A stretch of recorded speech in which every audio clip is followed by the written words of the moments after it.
أعوذ بالله من الشيطان الرجيم بسم الله الرحمن الرحیم۔ امام علی رضا علیہ السلام سے مروی ہے کہ آپ علیہ السلام نے مرگی کے ایک مریض کو دیکھا جس پر دورہ پڑا ہوا تھا۔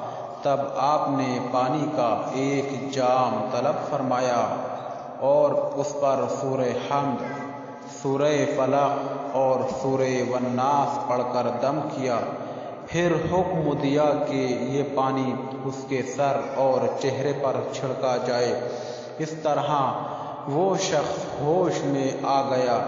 آپ نے اس سے فرمایا کہ اب یہ کبھی تمہارے پاس نہیں آئے گی۔